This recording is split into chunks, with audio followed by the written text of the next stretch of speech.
이슬람 무장 조직 탈레반이 이끄는 아프가니스탄 정부의 공식 출범이 임박했지만 공식 발표 시기는 다소 늦춰지고 있습니다. 이 탈레반이 저항군의 마지막 거점인 판지시르를 점령했다는 보도도 나왔지만 저항군 측은 이를 부인했는데요. 국제부 연결해 자세히 들어보겠습니다. 한영규 기자. 네, 국제부입니다. 네, 이 정부 출범이 임박했는데 공식 발표는 늦춰지고 있습니다. 어떤 이유인지 자세히 들어볼까요?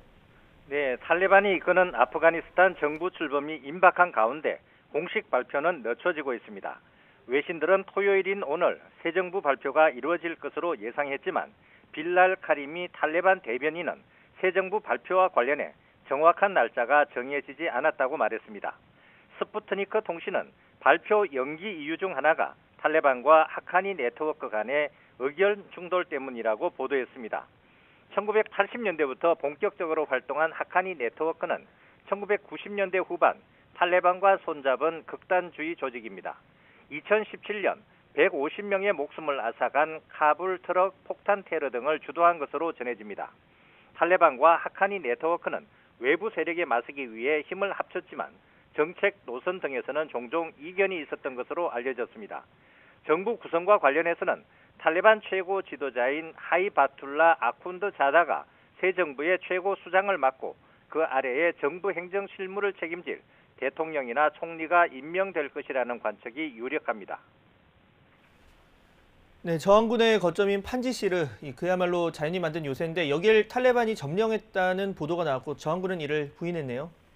네, 탈레반이 저항군의 거점인 북부 판지시르 밸리를 점령해 아프가니스탄 장악을 마무리했다고 로이터 통신이 탈레반 소식통을 인용해 보도했습니다. 탈레반 사령관은 이제 우리는 아프간 전역을 장악했고 저항군은 패퇴했으며 판지시르는 우리의 통제하에 있다고 말했습니다. 하지만 타스 통신은 저항군에 가까운 소식통을 인용해 저항군 측이 이 보도 내용을 부인했다고 전했습니다.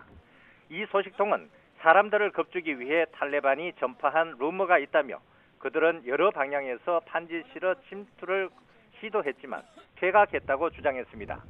판지시르는 아프간 북부의 힌두쿠시 산맥을 중심으로 형성된 천혜의 요새로 소련 등 외세 침략기에도 점령되지 않은 곳입니다. 네, 탈레반 입장에서는 각국으로부터 공식 정부로 인정을 받는 게 당면 과제일 텐데요. 유럽연합은 인권 존중과 같은 5가지 조건을 내걸었다고요? 네, 유럽연합 EU의 외교 정책을 총괄하는 호세프 보렐 외교안보정책 고위 대표는 슬로베니아에서 열린 회원국 외무장관 회의를 통해 이같이 결정했다고 밝혔습니다.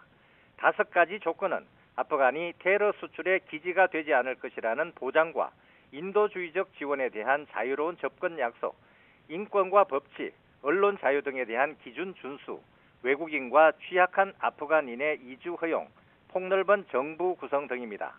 보렐 대표는 탈레반이 이러한 조건을 어떻게 지키는지 등을 평가하기 위해 안보 조건이 충족될 경우 카불에 공동 EU 주둔군을 두는 방안을 장관들이 합의했다고 전했습니다.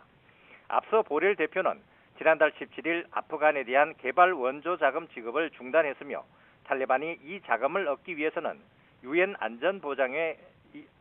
안전보장이사회 결의안과 인권을 존중해야 한다고 밝힌 바 있습니다. 지금까지 국제부에서 전해드렸습니다.